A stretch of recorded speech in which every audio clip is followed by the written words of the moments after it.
10 حاجات ملهاش لازمة ما تشتريهاش لطفلك. أول حاجة الأحذية الخفيفة اللي هي بتاعت حديث الولادة ملهاش لازمة، مش لازم يبقى شكله حلو بحذاء، ممكن يبقى بشراب تقيل. تاني حاجة عطور الأطفال، العطور دي بسبب الحساسية، عايزة ريحته تبقى حلوة، حميه بشاور ريحته جميلة مخصص للأطفال مفهوش أي مواد كيماوية.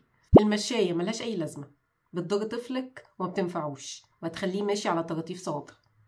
المخدات ما تحطيش حوالين طفلك مخدات لان احنا قلنا ان هي خطر جدا على الطفل. العضادات اللي فيها ميه بلاشها، والعضادات اللي فيها اجزاء صغيره ممكن تروح تسبب له لا قدر الله اختناق او تروح في زوره بلاشها.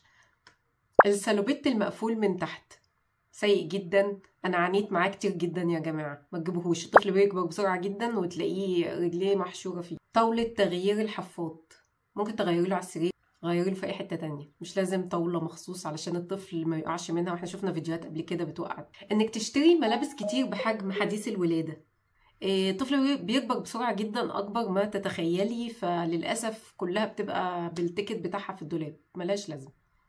او انك تشتري العاب فيها اجزاء صغيره لا قدر الله، عاده الالعاب بتبقى مكتوب عليها السن بتاعها علشان ما تسببش اي اختناق للاطفال. اخر حاجه اكسسوارات الاطفال، الانسيال الصغنن بتاع الطفل، الخاتم، الحاجات دي ملهاش اي لازمه ولا حاجه حوالين الرقبه، لانها لا قدر الله ممكن تسبب له اختناق.